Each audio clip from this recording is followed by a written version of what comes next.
every time we use our voices to get us from point A to point B, it strengthens our voice. Every time we use our voice to help us work through an issue, to comfort our inner children, to laugh, to sing, to do anything positive, it strengthens our voice. So when you start to badmouth yourself, self-deprecate, whatever it is, catch yourself, because you're doing that out loud more than you're doing the positive things out loud, I bet. We're taught that self-deprecation is super cute and it's funny. It's not. We don't need to be doing that. It's not powerful. It doesn't alchemize pain. It keeps the pain there in a more insidious way. I want you to know that you are not too much. Your voice is not too loud. You do not need to be quiet. Okay? I want to hear your voice. We need your voice.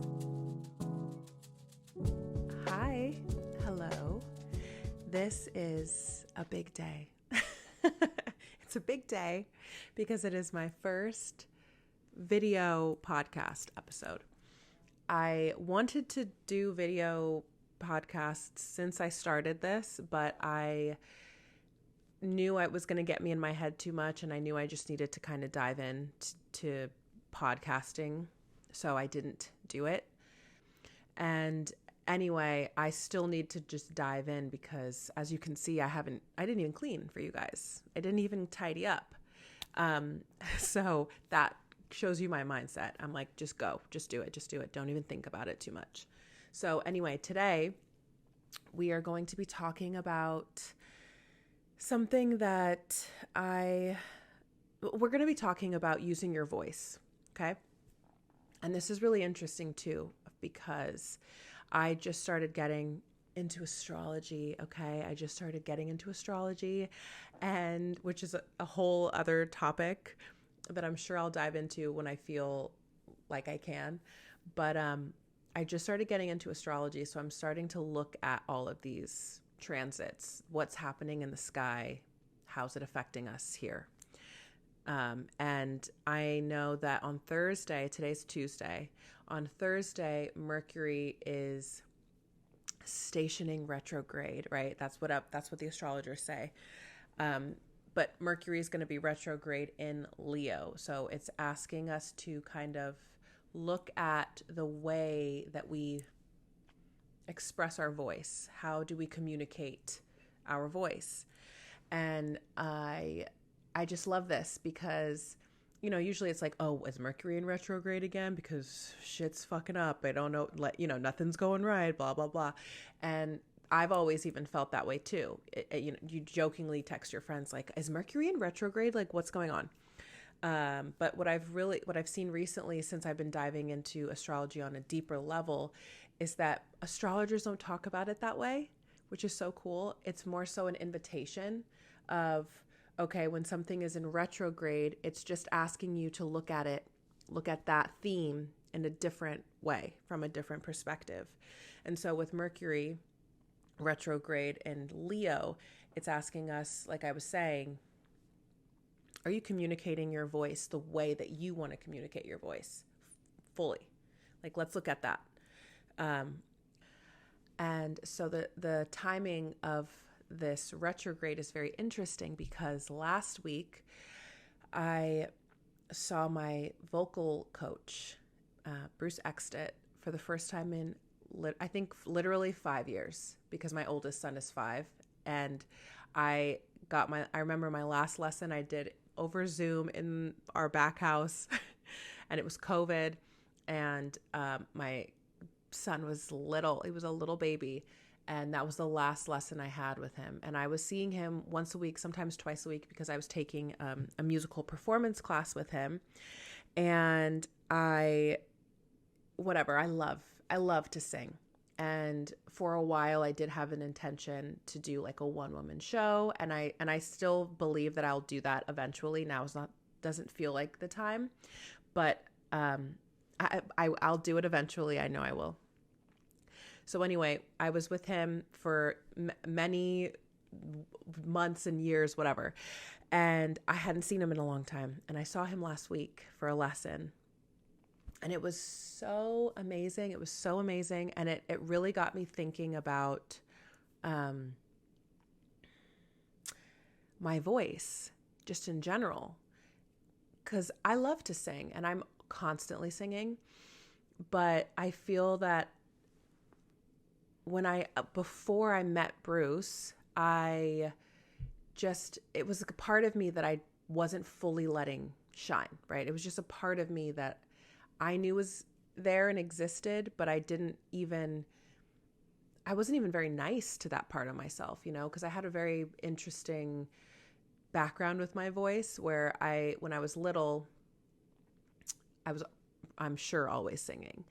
And my mom took me I was about 10 or 11 years old. My mom took me to an audition for a traveling choir. I don't even know how this got on our radar, okay? My dad used to play football. My mom loved sports. So we were always a sports house. That's what we did. And I'm the oldest. And so I knew they wanted me to play sports. Somehow I got this audition for a traveling choir. I went and I auditioned, and I remember getting in. They said that they accepted me into the program or whatever. And I remember my mom sitting with me and saying, "Oh, you got in, but you can't do both. You can't play basketball and sing at the same time." And I remember feeling so torn because, I was so young, but I knew that I had to play basketball because I just knew I wouldn't, that's what they wanted, And so I said, "Oh, I'll play basketball. It's fine." And that was that. And so I really believe from that moment forward, it was almost as if a part of me was like, I'm not allowed to sing. I'm not allowed to express myself in this way. I'm just not allowed to. And so I didn't really. And only my really close friends knew I could sing. Even then, I didn't even really do it. Even now, not now, really, really current, but I would say barely in the last couple of years have I been able to say with confidence, I'm a singer, because I sing every single day, right? And then people want to say, "What have you been in? What have you made? Da, da, da." It's no. I'm just constantly singing. And if someone said you can't sing ever again, I would die, kind of thing. And so, meeting Bruce 5 years ago or however many years ago now, oh my God, not even 5 years ago. Oh, wow, maybe 8 years ago or something. I don't know. Whenever I met Bruce, it changed my life. I just felt so much more connected to my voice, right? And so fast forward, I see him again last week, and I realize, oh my gosh, he helped me get a part of my voice back. And I had been thinking about writing something talking about how we need to use our voice out loud, and I'm a huge advocate, of course, for writing and journaling because I'm a writer and I journal constantly. But there's something so different about using your voice out loud as an instrument, as a tool, right? Where it's immediately affecting change in your reality and the world around you and in the world within you, right? In your body. And I feel like as in the spiritual space, right? When we're talking about the Akashic records and just raising your vibration and all of these things, your voice is so important. And it is important. I just feel like it's more important than we even realize. And this is something, back ancient Egypt, if you think about, or anywhere where they would do toning or they would use their voice in a specific way. They knew it could affect change. They knew it could heal the sounds and the certain vibrations you can emit using your voice, the frequencies and all these tones you can hit, all this stuff, right? It's actually changing matter. And I'm over here, I'm like, I'm not a scientist, but you know what I mean? It's powerful. Okay. It's very powerful. And so I am just, and I also had a client come in a couple of weeks ago. And at the very end of our session, she was bombarded with all this information. And you could see that it was kind of like, oh my gosh, there's a lot here. I know there's going to be a lot for her to sift through and read through and things like that in the summary. And at the end, she's like, okay, so how do I get more in touch with my guides and my higher self? Like, how do I even do that? And I had been thinking about this voice again, the voice being used out loud. And the guidance that came through again was to speak out loud to them, right? Just speak out loud. And so I told her sometimes what I do, and I find this really helpful, is if I'm overthinking anything, if I'm trying to work through something, or if I just feel like something bears extra weight when I'm meditating or whatever. I don't really like to use the word meditating, but basically when I'm just working through something, however that looks, I like to talk out loud.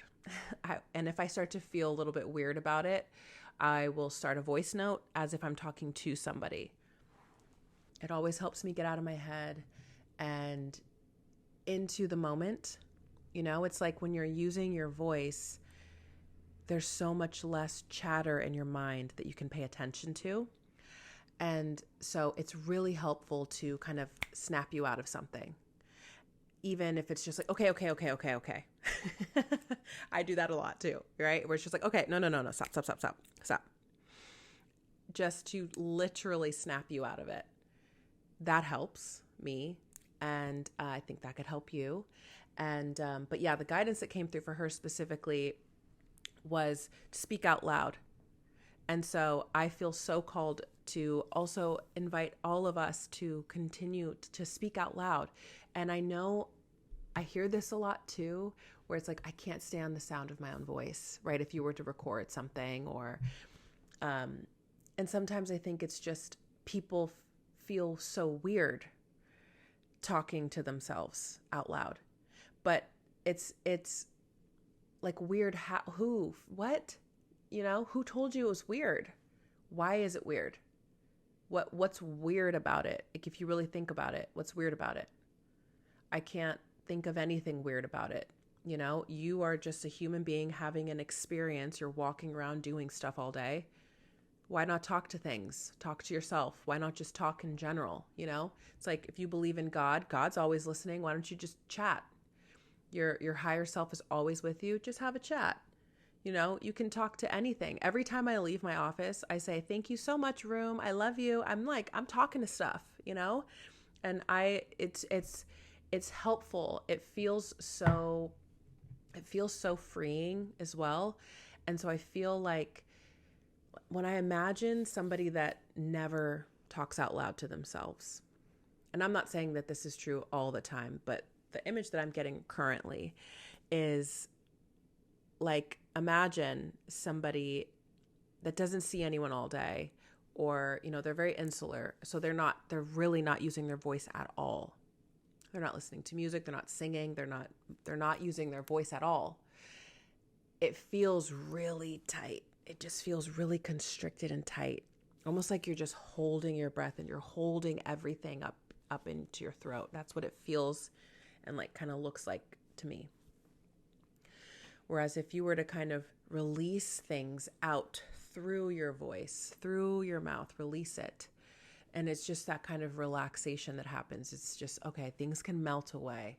You can start to move things intentionally out of your body, right? And then you can call things in intentionally that you want to receive. And our voice is just such a huge part of this. And of course, thinking it is a fantastic place to start.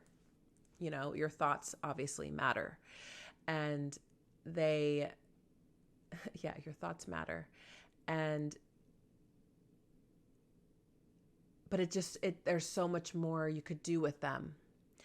And writing them, of course, like I said, is a great thing, any type of writing, because you're getting it out of your body, you're getting it more into the physical.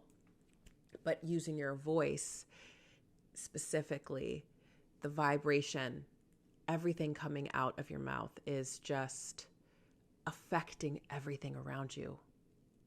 It's crazy, right? So if it feels really, really almost painful or scary to speak out loud, there's obviously something there, right? There's obviously something that can be looked at, that we can get a little curious about, where it's like, okay, why actually is it so difficult for me to just talk out loud? Even in like a lot of times, I feel like the car is a really safe place to start this practice. I don't know why, but everything feels safer in the car, right? It's like you're just in there by yourself, even though you see everyone around you, but you are very insulated and protected. And I don't know, things just feel a little bit freer in the car, right? So maybe start there, or wherever you feel the freest to use your voice, start there. And you can start small. And it's like, even if you just start to narrate certain things throughout your day, almost like if you're a mother and you're narrating to a child, to a baby, right? That they're like, talk to your baby about everything. They're soaking it up like a sponge. And it's so true. They are. And so now you're about to do that for yourself. You're going to soak it up like a sponge. So everything that you're saying out loud, imagine that you're soaking it up like a sponge. Your body is hearing it, right?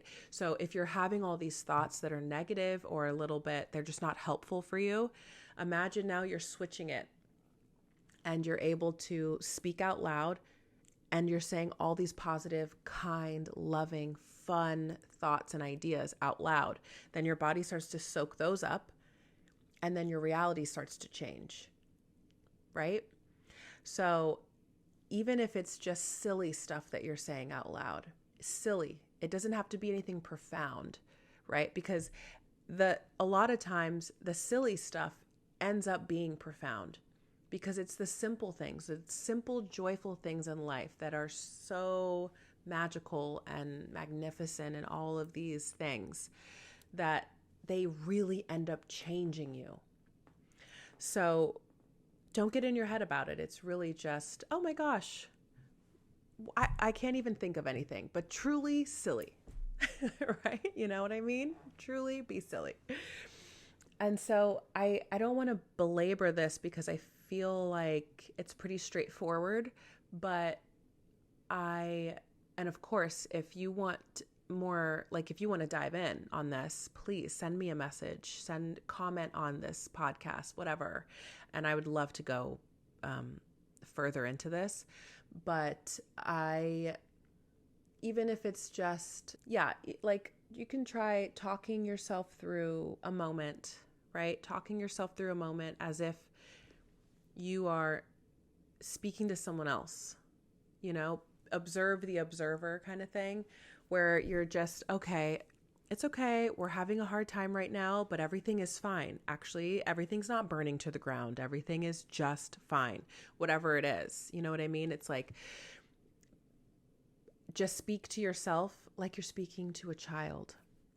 Because a lot of times we are speaking to children. We're speaking to our inner children who need that love, and they need that to be seen in that way, right? And so, I invite you to get curious about the area where you feel like, okay, I'd really like to shift something here. And then start talking out loud about it, right? It's like, okay, I want to, my first thought is, I want to start moving my body, right, in the morning. It's like, I really, really want to incorporate this into my mornings. And I just haven't done it, even though I keep thinking about it, and I keep writing about it. And so now, okay, for myself, let's practice this. Then I am going to start talking to myself about it. Because what are the thoughts that I'm having about this? The thoughts that I'm having about this are that I am not going to have enough time to work, to build my business. And that every moment that I'm alone is precious. Like I need to use it, quote, properly. Right. But the thing is, yes, stick with me. You're working with me, working through something with me right now. But the thing is, yes, okay. And actually, it was so funny because I wrote this down too. It's like, I'm going to start doing more with less. That's what I want to do. That's my goal in terms of work. And my work is, okay, how do I make my systems work better for myself and my clients? How can I show up fully for my clients? How can I build a community online? Which, I want, this is my goal. These are my goals. And so I'm like constantly, okay, looking, researching, trying out things, doing whatever. And I'm trying to pack all these things in. And it's like, okay, that thing where whatever the time frame is you're given to do something, that's the time frame you'll do it in. That's what this is, right? It's like, I want to do more with less time. So if I'm thinking of it in that respect, then I can start to add in movement. And anyway, it's like, you need to move, right? Like, oh, come on, Renee. We know this. We know this. I thrive when I'm moving. I'm an athlete at heart and my body is athletic. It needs to move. Okay, yes. So we're working through this, right? And wow, yeah, I'm working through this audibly with you guys. So you get to see it in real time. Okay. So let's see. That's it. That's really it. Plan your mornings. Give yourself a finite amount of time for work and whatever else is extra. But I just have to show up for myself, really, is all it is. It's like, imagine, it's like the glass half full. No, it's not like that at all. I'm really bad with analogies like that. I'm not, or what is it? Phrases? Oh God. I need to go. I have to get out of here. She's melting, everybody. She is melting. Okay. So anyway. Okay, what are we doing here? Renee is going to start exercising in the morning, okay? And it doesn't have to be anything crazy, okay? It doesn't have to be crazy. No. Because that's where I start to get crazy. It's like, okay, then you're going to do it for an hour. And it's going to be this and that and blah, blah, blah, blah, blah. And it's like, no, let's start small. Let's start with 20, 25 minutes. Easy peasy, okay? We're going to do something chill. A little mat, Pilates, whatever. Yeah, fine, whatever. You saw me work through it. Did I work through it? Let's hope so. I will report back. Anyway, God, this turned rambly. Anyway, the main point of this journey that we went on together, thank you for being here. The main point is to use your voice to help you move through things. Okay, let's use our voices to as catalysts, right? To catalyze. That's what I was going to say, but I'm not 100% sure if I'm using that correctly. But let's use them to propel us forward, to propel us through, to get us through things. And every time we use our voices to get us from point A to point B, it strengthens our voice. Right? Every time we use our voice to help us work through an issue, to comfort our inner children, to laugh, to sing, to do anything positive, it strengthens our voice. It just does. So when you start to badmouth yourself, self-deprecate, whatever it is, catch yourself, because you're doing that out loud more than you're doing the positive things out loud. I bet. because that's what we're taught. That is what we are taught. We're taught that self-deprecation is super cute and it's funny and it's all of these things. It's not. We don't need to be doing that. It's not powerful. It doesn't alchemize pain. You know, it keeps the pain there in a more insidious way, right? It's not helpful. So now we're getting curious and we're using our voices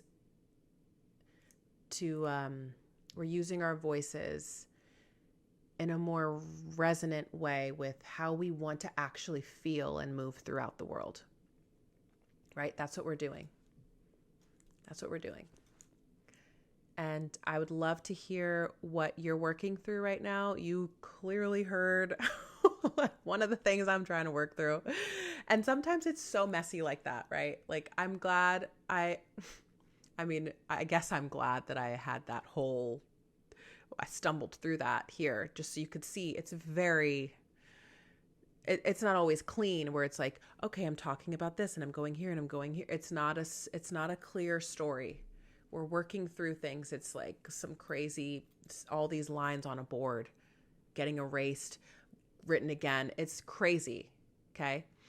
And that's okay. That's what it is. This life is not, it's crazy. It's just crazy. Everything's crazy. So anyway, I want you to know that you are not too much. Your voice is not too loud. You do not need to be quiet. Okay. I want to hear your voice. We need your voice. I would love to hear your voice and I want to see what you are doing. I just want to see what you guys are doing. I love you all. Thank you so much for being here with me. And thank you for being here for my first video podcast episode. Whatever. It's imperfect and I'm doing it anyway. I'm showing up. So good job to me and good job to you for showing up wherever you're showing up. Oh my gosh. Okay. I love you guys. Bye.